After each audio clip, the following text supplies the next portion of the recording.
me. My name is Matt Twyman. I'm the current Director of Alumni Relations here at Tower Hill School. And in behalf of myself and Melissa Pizarro, who's Associate Director of Advancement here at Tower Hill, we welcome you to our next installment of Tower Hill's Virtual Tower Talk. But before we get started, we do have Elizabeth Spears, or Bessie Spears, who's with us this evening. So Bessie, do we want to just welcome everyone? Yes. Hi, everybody. It is always a better day when one or two or more Tower Hill alums get together. And I really thank you for your loyalty to the school, to each other. And I really am so appreciative of Matt's and Melissa's reaching out to engage fabulous alums that we're so proud to claim as our own. And Beth, thank you so much for joining us. I'm looking forward to it. My pleasure. Absolutely my pleasure. And it's nice to meet you. And I can't say enough good things about Matt and Melissa as well. They've been so wonderful already. So it's a joy. So thanks for having me. Well, thank you. And so with that, just to kind of tell everyone, if you have not participated in our virtual Tower Talk here, it's a pretty relaxed format that we're going to have. We're looking to spend this evening with our very own Beth Splaine, who wrote her most recent book, Devil's Grace. But before I introduce her, we will have a Q&A period. So if you do have any questions that you want to have, please go ahead and put it in the chat. And between Melissa and I, we'll go make sure that we incorporate your questions into it. So we're looking for some good dialogue there. And we might even have some poll questions and some other things to try out this evening. But without further ado, I'm going to go ahead and introduce to you formally Elizabeth B Splaine, who wrote the Dr. Julian Stryker series of blind thrillers, as well as Devil's Grace, the winner of the When Words Count writing competition. Devil's Grace was released back in November of this year, 2020, through Green Writers Press. Prior to writing, Beth earned her bachelor's in psychology from Duke University, and then her master's of health administration from UNC Chapel Hill. She spent 11 years working in healthcare before switching careers and becoming a professional opera singer and voice teacher. And when Beth is not teaching classical voice in Rhode Island, where she lives with her husband's son and dog. And I am also very proud to know that I'll say back in the day, I knew Beth, and I distinctly remember her participating and I think having the lead in a Oklahoma production that we put on at Tower Hill School. So now that I have embarrassed you, please everyone welcome, if you will, Beth Splaine to our virtual Tower Talk that we're having this evening. Thank you so much. I just want to clarify that you very kindly gave me a master's degree from Duke in psychology, which I wish I had gotten, but I didn't. I have a bachelor's in psych. So I don't want people thinking that I'm, like more educated than I am, because quite frankly, I'm really not. But it proves that anyone can write a book. That's the point. Anyway, thank you so much, you guys, for having me here. I wanted to actually open tonight with a reading that I know at least Tori has heard. And if you've read the book, then you will obviously know it. But I would like to open with a reading. It's the prologue from the book. And after I read the prologue, I'm going to talk a little bit about how the book came to be, because this is unlike any book I have written and probably will ever write. So, Devil's Grace, prologue, August 2018. The summer had been unusually dry, but last evening's skies had opened and unleashed the wrath of God on the small Rhode Island peninsula known as Barrington. The sun was playing hard to get among the pines, casting shadows that danced and shimmered on the wet asphalt. It was 4 o'clock in the afternoon on a Monday, and Angela Brennan was 5 miles into her 6-mile run. The first 3 miles were for her health, the fourth was for stamina, and the last 2 were punishment, plain and simple. Cresting the hill on Chachapacasset Road, her kids never did learn how to spell the name of the road correctly.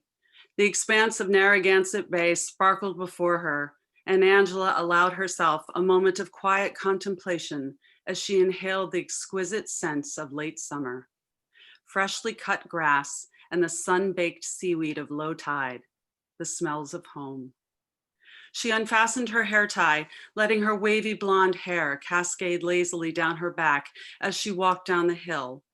Her long tanned legs were tired, yet maintained a bounce born of endurance and purpose. Approaching Barrington Beach, Angela expected to see teenagers eking out the last remnants of a summer filled with tanning, swimming, and furtive drinking. But to her surprise, the beach was barren, save for an old man about 200 yards away swinging a metal detector. She slowed her pace and surveyed the houses facing the water, then waved to a friend who sat reading on a balcony. Turning left, she jogged a half-mile along the water's edge until she came to a dilapidated dock that belonged to an abandoned home on Rumstick Road.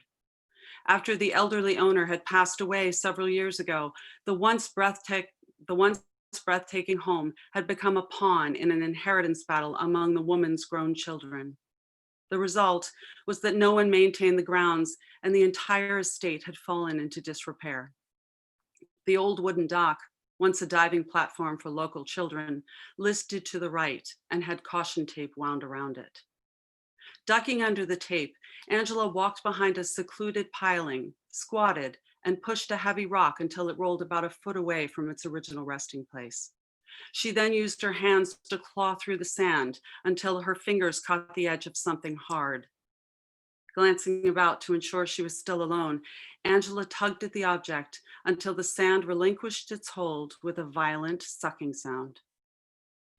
The gun was encased in heavy plastic, and she was meticulous as she unwrapped it. The plastic cocoon had done its job. The pistol was as pristine as the day she'd purchased it. First, do no harm. A line from the Hippocratic Oath she'd taken when she'd earned her medical degree from Dartmouth. And she wouldn't do any harm. Not any more harm than she'd already done. Not yet, anyway. Not just yet. So, what have we learned? Angela is a physician who's punishing herself for something, and she owns a gun that she may or may not use. Devil's Grace is the story of one woman's path from complete devastation to redemption. It's a medical thriller wrapped in a spiritual drama. That's how I describe it. And the fact is that this novel was born of light with a capital L. And I'm going to throw this out to anyone who wants to answer, actually, in the comments section. The fact is that religion has gone down relatively dramatically. I just did an article on this since the 70s, and spirituality is definitely on the increase. So when we talk about light, if I say that, if anyone, Melissa or Matt, do you have what that means to you? I know what it means to me, but when we talk about the light with a capital L, what does that mean? For me, I think light kind of means hope, kind of the bringing light to dark. So kind of an awakening. Mm-hmm.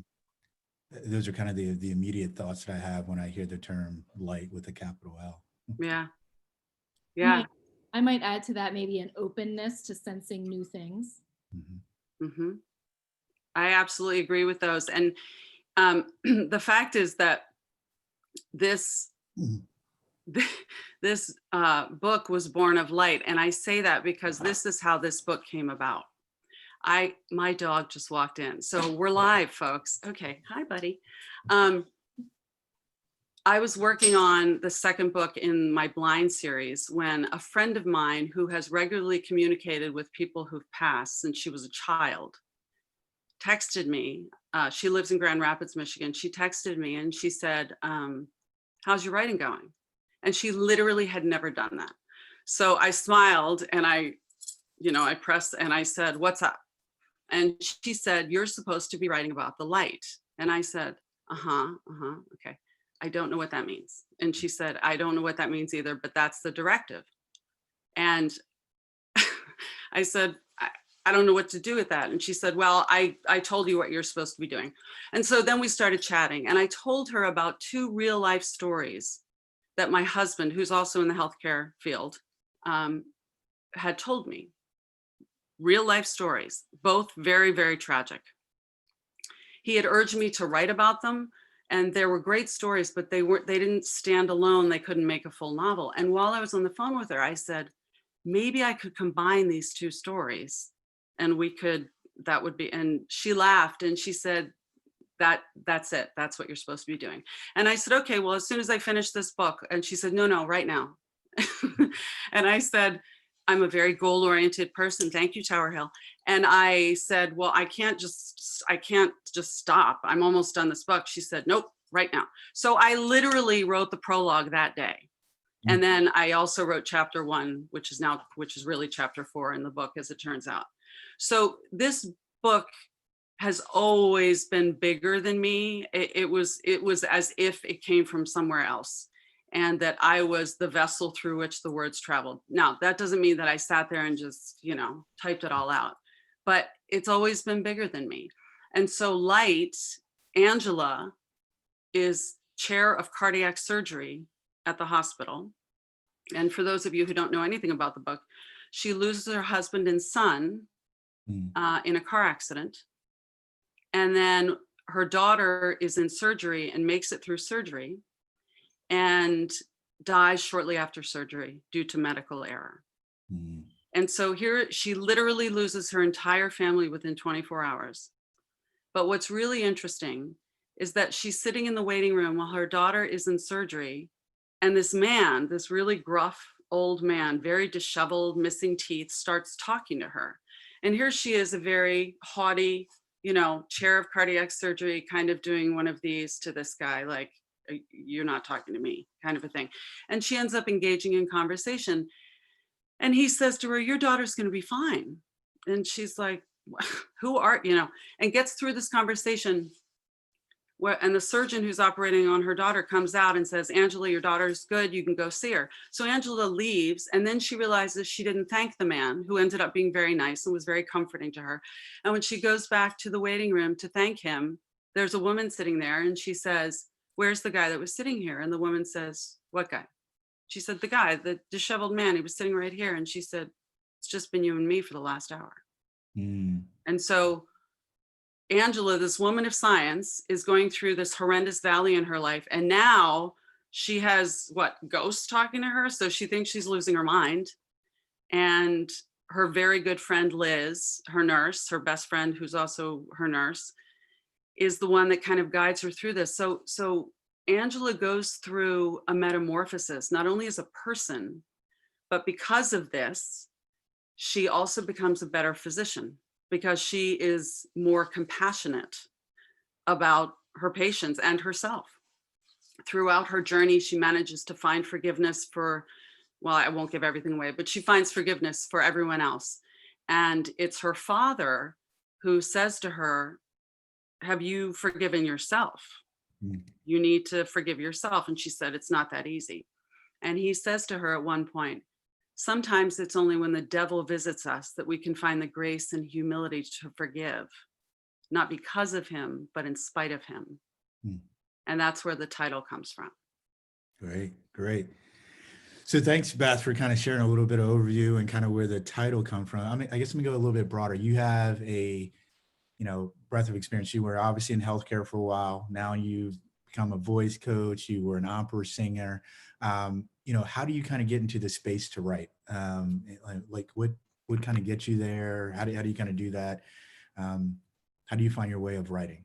Yeah, I came to writing like I came to so many other things. It kind of fell on top of me and I tripped over it. So I had no choice but to pick it up. So I literally started, the question that I get is, oh, did you always want to be a writer?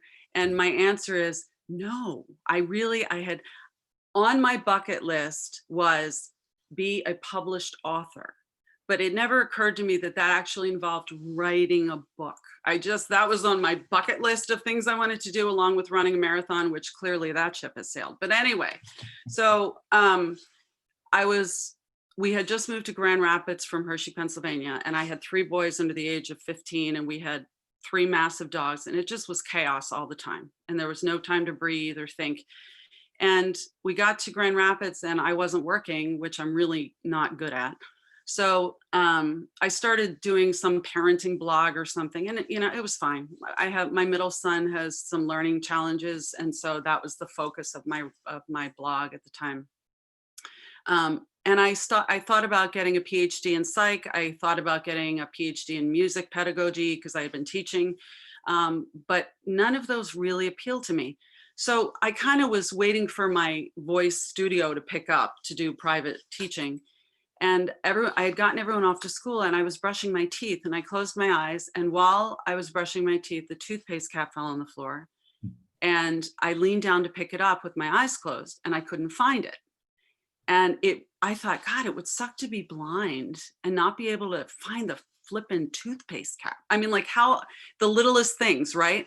Mhm. And as I stood up and I opened my eyes, and the name Julian Stryker came into my head. And I was like, and I remember I said, wow, that's a great name, Julian Stryker. And then his character kind of came to me, and I went downstairs and I started typing. And hours later, my husband, Kevin, came home, and he goes, what are you doing? I said, I don't know. I think I'm writing a book. And he was like, what? And I said, seriously, I think I'm writing a book. And that was my first book, called Blind Leading the Blind. It's not been published because it's not ready to be published. It was my first try at a huge endeavor. But I got enough positive feedback that I went and wrote the next one, which was published, called Blind Order. So in terms of, to answer your question directly, Matt, Stephen King wrote a book called On Writing. And in my opinion, every writer needs to read that book, because it takes a while to call yourself a writer. It takes a while to give yourself permission to say, I'm a writer, especially if you live like in an artsy community, because here in Barrington, Rhode Island, if you say I'm a writer, or I have a book, they're like, oh, I have a book too. Oh yes, my public, I mean, it's, so it's not a big deal, but to give yourself that permission takes some work. In terms of actual real life stuff, for me, the mornings are when I write. I teach voice through the Rhode Island Philharmonic Music School. I teach voice in the afternoons. And so the mornings are my writing time. So get up, I work out, and then I write for 2 to 4 hours. And it doesn't matter if I'm in the middle of a chapter, I walk away, because I can't, I have to stick to a schedule. And, but I try to write at least 2,000 words a day, which is about a chapter. Okay. So how many, if you know, how many books have you written? How many have you published? So 4 or 5. I've written 5. Wow. 3 have been published. The first 2 were self-published, and they were self-published. I didn't want to self-publish, but I ended up on the phone with a guy named Matt Palmer. He's written The Wolf of Sarajevo, and doesn't matter. Anyway, he's a very talented author. His father was Michael Palmer, who basically was the founder of the medical thriller. So I ended up on the phone with him, and he is published through Penguin Random House. And I said, what do I need to do? I mean, I had no credentials. I knew no one. And he said, you know what? I would self-publish. This was in 2016. And I said, I don't want to self-publish, And he said, if I could do it all over again, I think I'd self-publish. I said, really? And he said, yeah, he said, given the quality today, I would. So that was, again, permission, I guess, to do that. And so I did. That was the first one that I did through the Amazon service, which was really awesome. The second one I did through Author House, and it was awful. And but that's Blind Knowledge, and that's out there too. And then this is the third, Devil's Grace. And the one I'm working on now, I have a new publisher I'm excited about, Woodhull Press. And I'm hoping to sign a contract with them in the next week for the one for next year, which is a whole different take. Good luck. Good luck. We wish you well. So when you think about the Devil's Grace, what do you hope or some of the takeaways that people will have after reading the book, without kind of giving the book away? But what do you hope are some of your hopes there? Yeah, well, Angela consistently chooses hope over despair. It doesn't mean she doesn't go through hell in the process, but she consistently chooses hope over despair and kindness over cruelty. There are many times where she could be, and be very cruel, and people would give her, say, you have that right, given everything that's happened. Because not only does her daughter die after surgery, but when she starts asking questions about her daughter's death, roadblocks keep getting pushed up against her. And then they threaten her job. So the only thing she has left is her job, and she is close to losing that too. For all intents and purposes, they take that away from her. So Angela consistently chooses hope over despair and kindness over cruelty. And so, you know, in our daily lives, I'm not going to sit here and preach. We all have issues that push our buttons. But what if you just took that extra breath? Or what if you did something for someone from a kindness perspective that they never even knew about? And so I had this little sociological experiment that I did with my students and their parents. So when someone asked me to do something, if it was irritating, I would do it, but I would kind of be like, you know, sending music, or, oh, I can't find this, send it, you know, whatever it was regarding students. And I decided that I would start saying my pleasure every time someone asked me for something. Okay. I just wanted to see. And so I started responding to it in text and email. I started saying it out loud. And I swear to you that my entire attitude shifted. And now it's my go-to phrase, and I mean it. So when I started writing it and saying it, I didn't mean it. I'm not gonna lie. But my point is, attitude can follow behavior. You know, we often think it's the opposite, but we can start with something very small, a small behavioral change, and that can have a major impact on you. And then you take that light and spread that out. And before you know it, people are affected. That's what I hope people take from this. That's the whole That's great, because kind of given how 2020 has gone this year,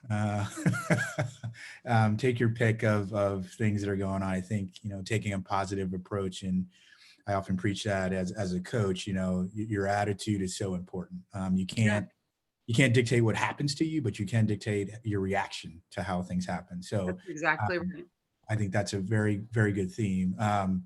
And so, like I said, so important in a time like this. I'm gonna pause for a minute. I haven't seen any questions come up in the chat. I don't know if Melissa has or not, but does anyone here have any questions that they would like to pose to Beth? We'll be more than willing to kind of take those on. I know how fast a cheetah is, so I can tell you that. And Beth said she is an open book, no pun intended. So no question is a bad question if anyone has any. I have kind of a twofold. So I did want to ask you to talk a little bit about the themes of Devil's Grace that are pertinent right now. But you know, does that kind of dovetail into the polling questions that we have for the audience? Is that something you wanted to bring up, Beth?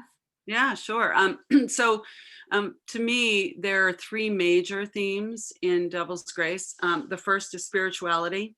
So you can choose to interpret that as believing in those who have passed, or actual ghosts, or whatever. But as I said, Angela goes through a significant transformation, not only as a person, but as a physician.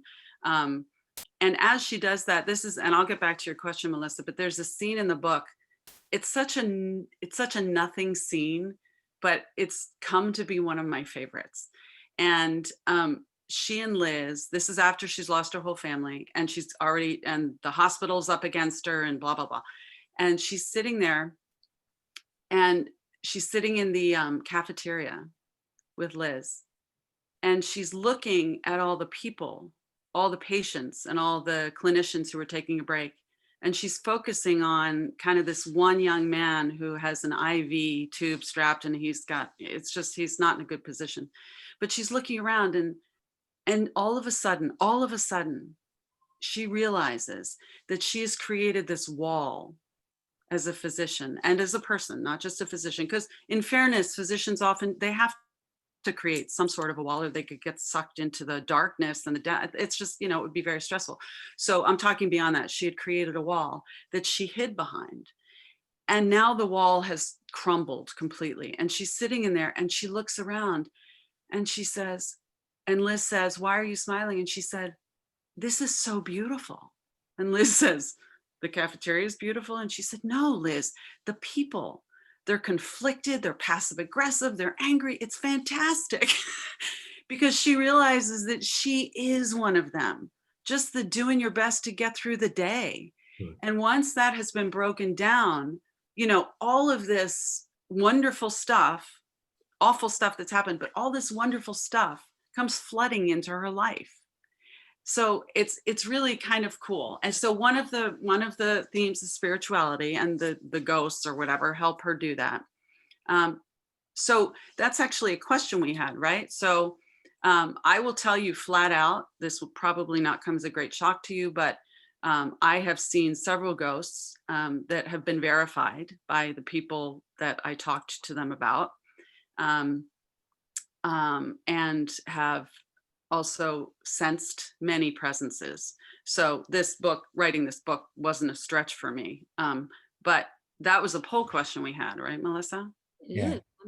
Should I go ahead and launch that one? Yeah. All right, let's see here. And I'll let me let know if Beth that comes do. up. And this is anonymous, so if you're not comfortable, right? Yes. Correct. So we won't see any names, but well, Melissa, you go ahead. Oh, Matt, I'm sorry, I lost your. No, I sound. said you go ahead, take it away. It looks like people have participated before, but great. You can respond to the polling question, and then Melissa can share the results. Absolutely. So I'm watching the results in real time. Oh, And so far we have about interesting. 11 folks who have answered. Don't be And that, shy. you know, there's some people that don't feel comfortable with this, and I respect that 100%. This is not for everyone. And believe me, the first time it happened to me, it was terrifying, actually. And yeah, it was really bad. Was it more of a feeling, or do you actually saw? Both. So the first time I saw a ghost was when I was 19, and it was my grandmother. And so that was like, first it was a presence. We were sitting in a restaurant in New Hampshire, and I felt this, and this happens in the book. This is one of the true things. There are a lot of little things that I put in the book that are true, that are based on my life. So Angela's in the courtroom, and she went to make sure that this guy like got the death penalty that had, you know, killed her family, and she's angry. And then all of a sudden she feels it kind of comes up her back and then surrounds her. And then it's everywhere all at once. It's her son. And he's there, and she's so overwhelmed, and he says, "I'm here, Mom." And it just, she's looking for him, and the judge is saying, "Are you okay?" And she realizes, and everything changes in that instant. And she does something she was not prepared to do, which is, and I'll give this part away, but she forgives the guy that hit her. And she wasn't prepared to do that. That was not the plan. But that presence that came up and came around her, and then he vanished just like that. And so, but the first time I saw like a full on ghost, we were at this amazing woman she's French, she's 94. She was in the OSS, which was the precursor to the CIA. When she was 16, her name is Solange Baumann, and the Nazis took over her family chateau in the Seine in Paris. She's a friend of my husband's parents. Anyway, we were at her house. Her husband had died years ago, and we were sitting at dinner, and I looked up across, and I didn't know who it was. I saw this person sitting at a desk that was not all there. I mean, like, he was clear, and he smiled at me, and I thought, like, and so I looked to my brother-in-law and like, "Did you see?" And no one noticed but me. And so I actually ended up talking to Solange years later. I didn't tell her for years. And I told her what he was wearing, and she smiled, and she said that was his favorite shirt. And that was his favorite tie. And then she said, of course he came to you because he loved opera so much. So that was kind of the first full on that, so that was scary too. So from a poll perspective, Share our results. sure. Let me know if these come up. Are they I can visible? see them. Can anyone Yeah. see? Yeah. So you have you ever seen a ghost? That question, 90 or 69% say no, 19% say yes, and 13% say not sure. Yeah. When you say, have you ever felt a presence? That's a little bit different. Mm-hmm. 50% say yes, 38% say no, and again, 13% say I'm not sure. So Yeah. very, very interesting response there. Before we kind of get into that, I'm gonna jump around a little bit, apologize, but so there's a question that came up, or more of a response to it, something you had said earlier about you kind of have a schedule for writing and that you write almost a couple hours or a few hours each day. And someone, former classmate of yours, said they were surprised, David Blickenstaff, I'm surprised he would think that writing would happen more when you're inspired. So is it the same? I imagine maybe not for each writer, but why do you kind of take that approach? And do you think others take it? Dave, that's a great question. To me, the inspiration is the idea that sparks the book. And then I used to just write and then try to figure it out along the way. Now I write about 6-ish chapters and then I start to map it out. So my inspiration comes before I start writing. And then when I start writing, I become the character. So to me, Blind Order is a very disturbing, it's a psychological thriller. And it was very disturbing to live inside this crazy woman's head. But because maybe it's my performance background, but I see everything as a stage or a set. So when I'm writing and I'm the woman laying in the bed, I'm laying in the bed. And to my left is the nightstand, and there's a clock, and I have everything there in my head. So one of the things that people have said to me is that you're so detailed in your, characters, and I know who's in the room, I know. And some people like detail, some people don't. I actually thought I wasn't detailed enough, so I was kind of glad to hear that.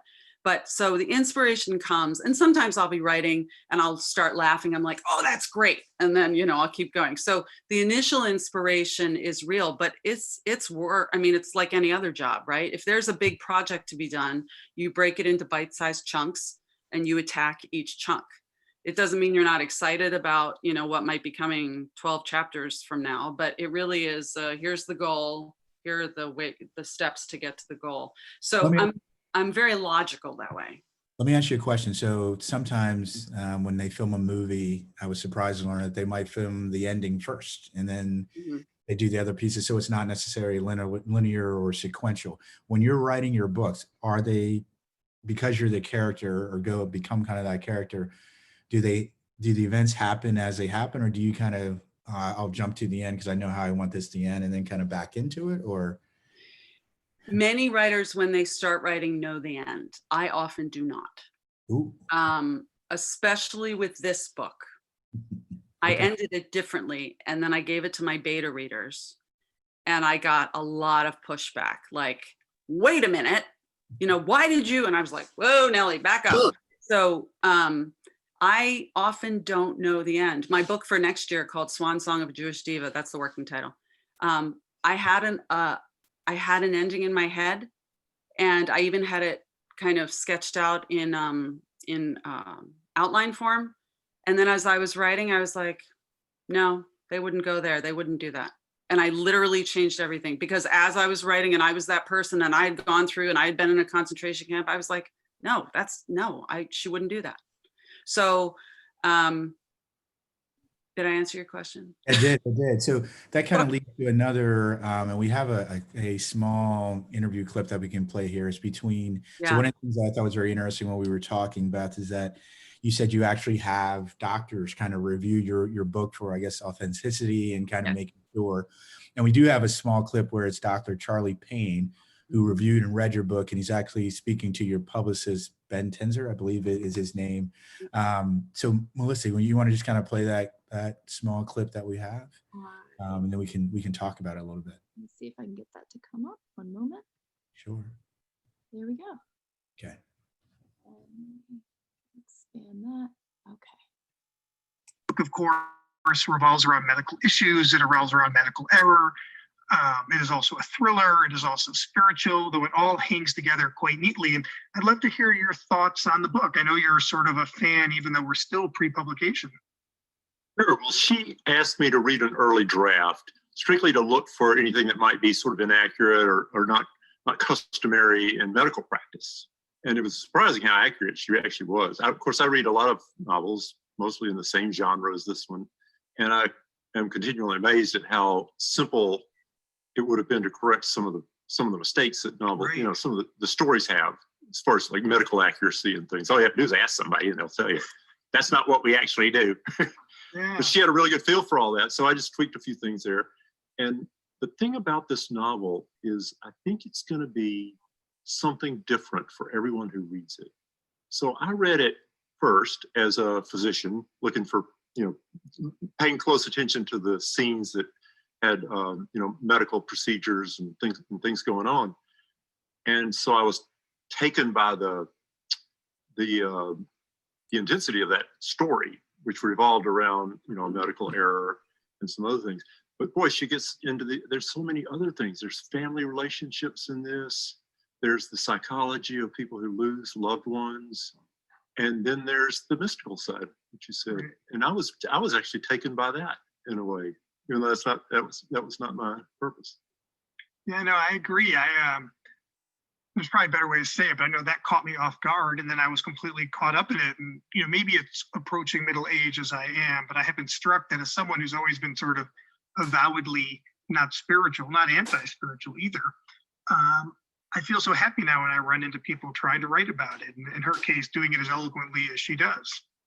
I was struck by the same thing, and I'm like you. I was a scientist my whole life, Right. and if something can't be proven objectively, then I tend to think it doesn't, or we're trained to think that it probably doesn't happen. But, as you get older, you start to think about these things and realize that there are a lot of things we can't explain and probably can never be proven. And so I was pretty open to the ideas that she presented as far as the way the spiritual world works. That's virtually know things now.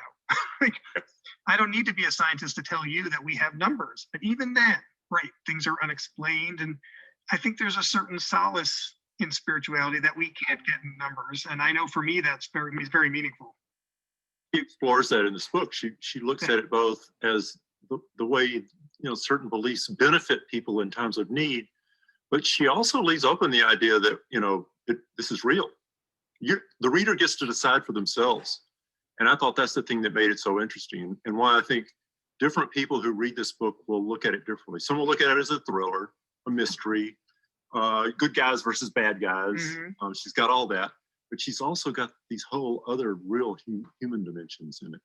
Yeah, no, it's very moving. It's very deft in that way. One of the threads is around medical error, which is not something my experience as a human, I'm not in the field, always gets a lot of attention. So of course, to read about it immediately makes it feel like a thriller, because you're like, oh, error, oh my God, but interestingly, you as a physician, this is something you probably had to spend most of your career thinking about. And I'm curious not only how you feel Beth handles it, but what are your general thoughts on even bringing it out into the public in this way?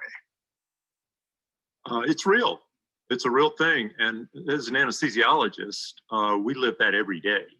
No. I think it's okay for people, physicians and other people that practice medicine, to say, yes, we are vulnerable to making errors. And we are just human beings. And we're going to do our very best we can, but that's still something that can happen. Medical errors and do happen. Fortunately, now we've got risk management offices in hospitals, and we've got peer review committees on medical staffs that look back at bad outcomes and make adjustments and make corrections. So the point is, I think medical error is it's an ongoing learning process where you find a problem or a potential problem, which Beth has in this book, and then you address it so it doesn't ever happen again. I guess I was thinking about some of the themes of the book, but I know I told you I'd read a study a couple of years ago that said when medical professionals are able to say, we made a mistake, I'm sorry, something I'm sure hospital administrators feel the need to fight against, that most patients are very receptive to that, much less litigious, much less upset. They understand errors happen, but the transparency of the doctor themselves is what makes the difference. And just curious if you have any closing thoughts on where you'd like to see the field go, what role this book can play in that, this idea of forgiveness, which again isn't necessarily a scientific phrase, but something that can carry a lot of influence. Morally right thing to do, obviously. I mean, hospitals and medical professionals are oftentimes, driven by this fear of being sued over a mistake, which is obviously a real reality. But if the law allows for people, having done everything they could, to still make a mistake. It's not that just because you make an error that makes you vulnerable to a lawsuit or to criticism. It's the person who stands up and says, look, I wish I could have that one back. I wish I had done that a little differently. So we can. Great.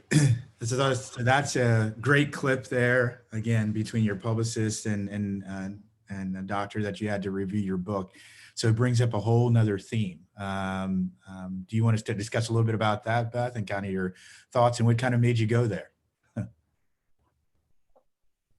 The fact is that medical error is a problem in this country. And there was a study in 2012 that said it was the second or third leading cause of death behind heart issues, I think.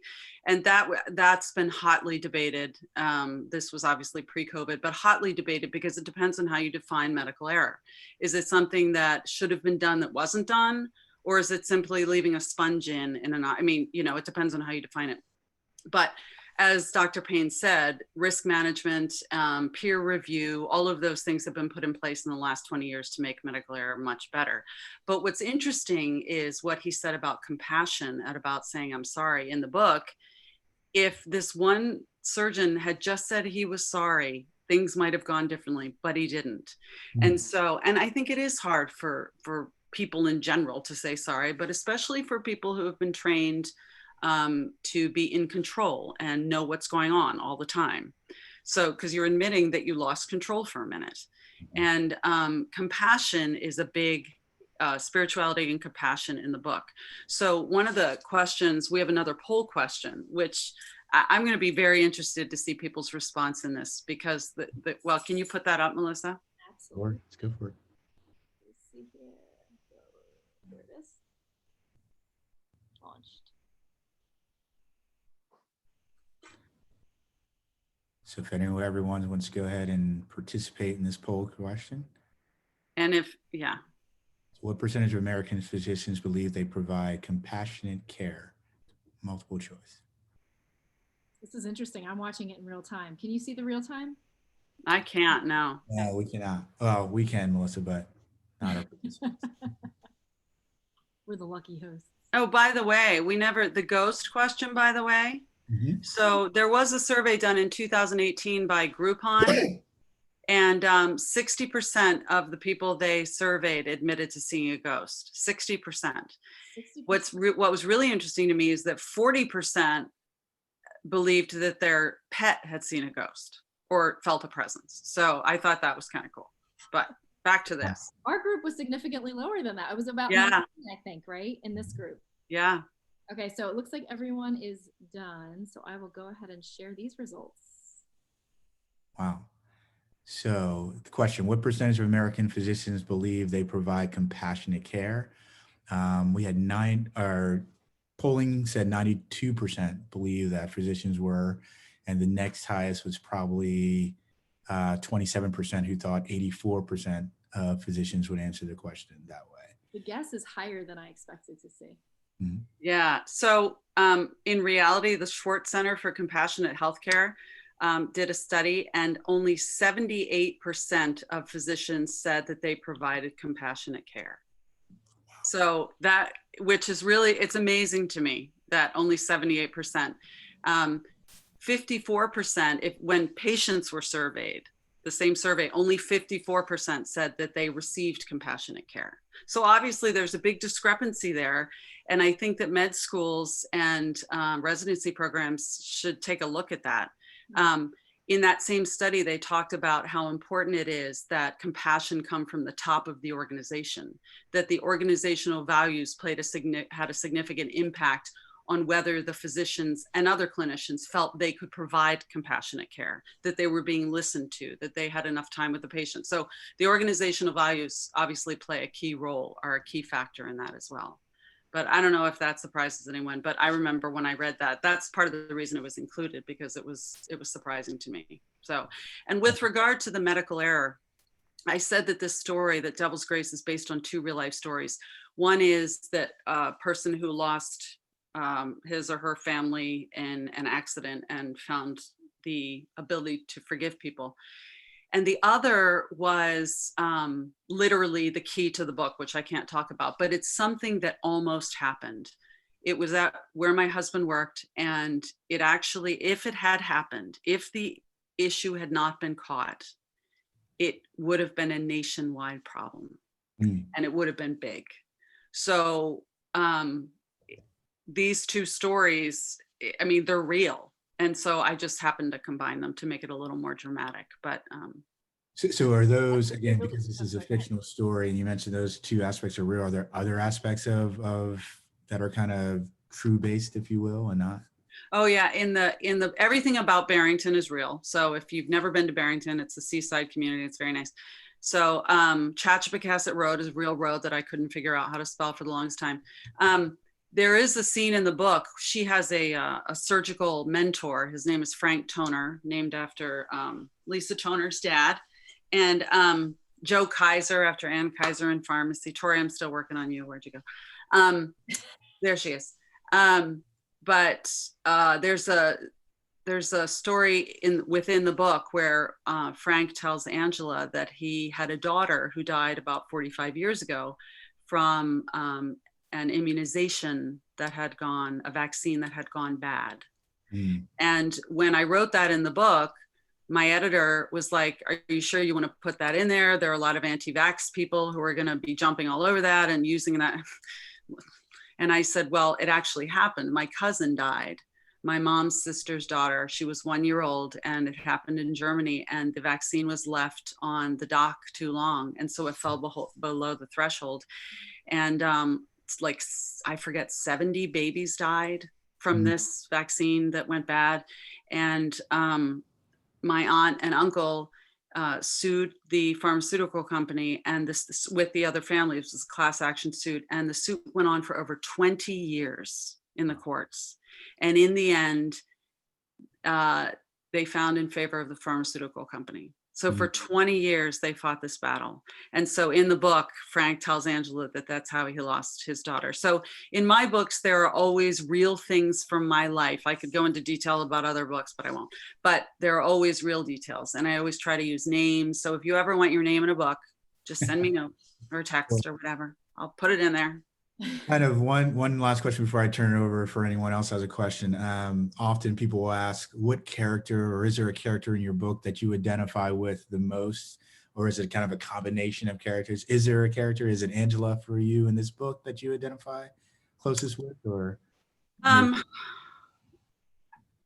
probably Lisa, my very good friend for 45 years, when she read it, she's one of my beta readers, and she read it and she's like, well, you're clearly Angela. And I was appalled. I was like, what are you talking about? She's aloof. And she's like, well, you know, if you, so I don't think I'm aloof, but maybe I am. So yeah, I think Angela, I mean, she's goal oriented. She wants to achieve a goal. She sets her mind to it and she does it, but at what cost? So, and the running scene, by the way, in the beginning, when I used to run a lot further, well, now I'm not running anywhere because my knee, but when I was like seriously running, I sometimes wondered if I was punishing myself. So actually that comment was straight from, or I would come back and someone would say, well, you're really punishing yourself. And I always thought, what, am I punishing myself? I don't know. So that's a direct thing. Sure. So Melissa, I think, has a few questions. A couple of questions are coming in through the chat. So this actually is a nice segue from talking about kind of the drama in the book. Would you consider, if approached, having this book made into a movie? Yeah, that'd be awesome. That'd be awesome.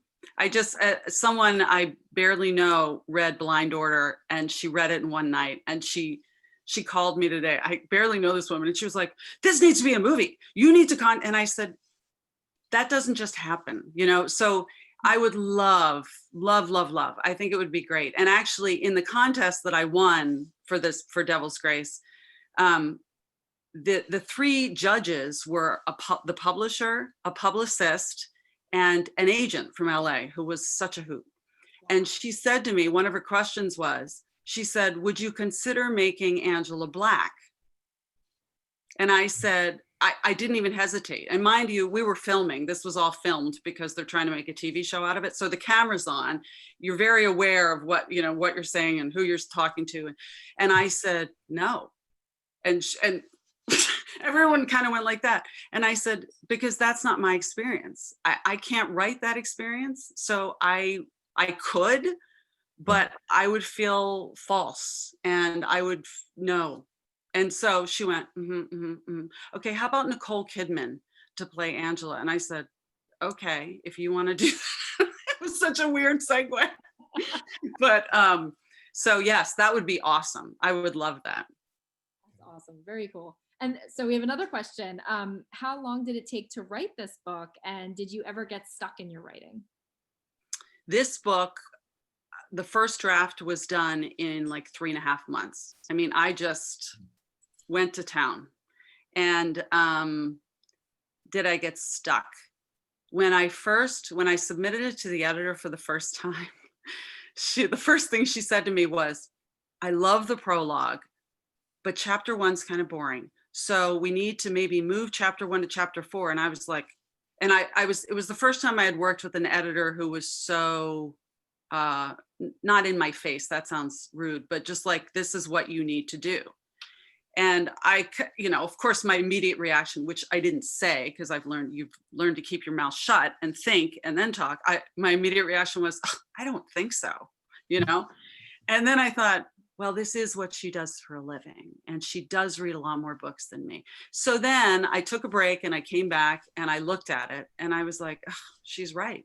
And so then I sat down to do it and it was easy. So that was kind of a stuck moment. In terms of what would happen next or how to write something, preparing a book is just like preparing an opera or an aria. So you work on an aria for months before you present it to the world, right? But you can always make it better. Like even now I look back and I'm like, oh, that was a terrible choice of words there. I should have made that an active verb. Oh, I should, there are all these little details. But at some point, just like with your children, you have to say, I've done the best I can. It's up to you. So I don't necessarily get stuck. I did get stuck with the next book that I'm writing. I definitely got stuck with that. And then a woman read it who is an opera expert. She's also Jewish and she is a Holocaust expert. And she ripped it to shreds in a good way. And so I'm literally rewriting chapter by chapter. So that is daunting. But if I come to a problem, I literally get up, walk away, take a walk or do whatever and come back and it's a fresh. So I do have another question from one of your classmates at Tower Hill, and they say they're sitting here with their daughter who loves to write. Their daughter loves to write. And they say, what does writing do for you personally? And what do you get out of it? That's such a great question. It's exciting when you do it well. It's exciting to look back. I was rereading something I had written today and I went, oh, that's so good. Because it made me cry. And I haven't read this book in months. And so it made me cry. And I thought that's a visceral reaction. And so that's what you get out of it when you know that you did something well. On the flip side of that, when it's not right. When the words aren't coming out like they're supposed to. And that's when I've learned to literally walk away. Do not try to jam it through, just walk away. And often exercising or literally getting outside, taking a walk, it just clears my head. Or in the middle of the night, I'll think of something, oh, this is how I can fix that problem and go back and do it. So that's what I get out of it. And what was the other part of the question, Matt? No, that was it. What do you get out of it? And what does writing do for you personally? it's a true sense of accomplishment. Again, it's like you're putting something on the screen or on paper. I mean, it's black and white. It's right there. You've created it. There's nothing worse than that cursor that's blinking at you on a blank piece of paper. But when you start writing and it starts to flow, it's just like performing. Like as soon as the nerves before you get on stage, and then you step on stage and you're just the character, and it's just whoosh, it's everything's gone in an instant. And so getting in that flow and feeling that high of that, and it's so sedentary, and it's a very lonely thing to do, to write, and it's exhausting. I don't know, after 2 hours in these characters' heads, I'm exhausted. I mean, literally just exhausted.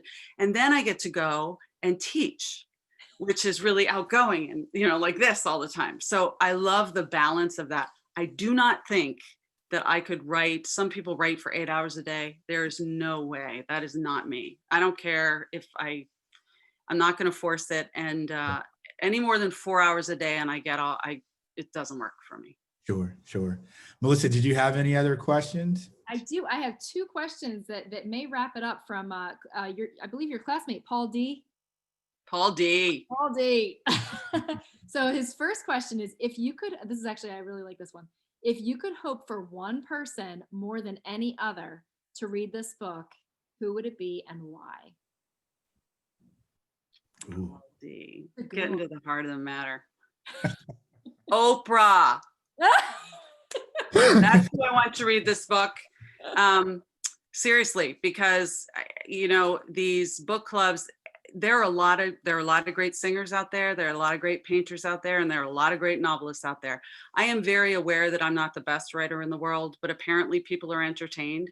So, but getting the word out is like pulling teeth. I mean, you know, I'm not going to put up billboards, and so how do you get noticed? So it's getting harder and harder. The publishing industry has broken down now into only 4 or 5 big houses. That's it.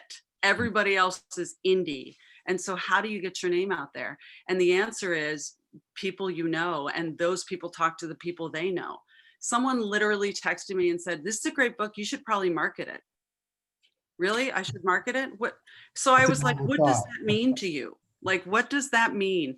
So Oprah is my answer, because, and hopefully you liked it.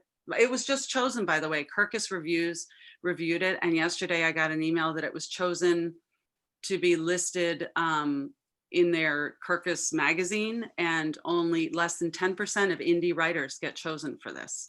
So that was, to me, it was a big deal, because I thought, okay, because you never know. Like, you think it's good or you love it. Kill your darlings is what Hemingway said. You know, of course we all love our children, but really, are they really that? So I think it's a good book, but is it a good book? Not everybody's going to like it, and that's okay. But to get that independent feedback is very, very, it makes me happy. Good. It relieves me. Sure. That's fantastic. So Oprah. So, and if anyone knows Oprah. He's not an alum, but we'll see what we can do. Knock on that door. Sure. And one last question for Paul D. Has COVID-19 pandemic spurred any ideas for your next books?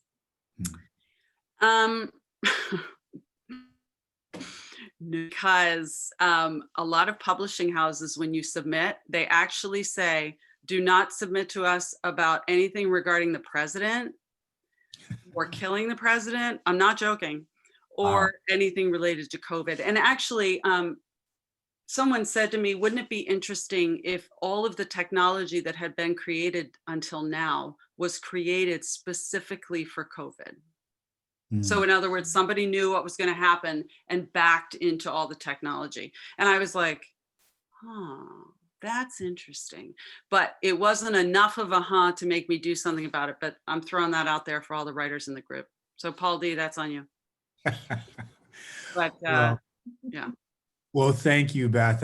We've kind of approached our hour again. On behalf of Tower Hill, we just want to thank you for doing this virtual Tower Talk and sharing yourself and your book. For everyone out there, I'm going to show you to you one more time. It's called Devil's Grace. Please pick up a copy. Use it for the holidays. Get it out there. You heard Beth say. I definitely will have a few weeks coming up after the 18th, and we'll definitely dive into it and read. I'm interested in it. But I do want to thank you again, Beth, for spending the time. And thank you for everyone who came out this evening to help support Beth and support Tower Hill and participate. And hopefully you had a fun evening. But thank you for everyone. And I hope everyone has a safe holiday. Can I add something, Matt? Sure, go ahead.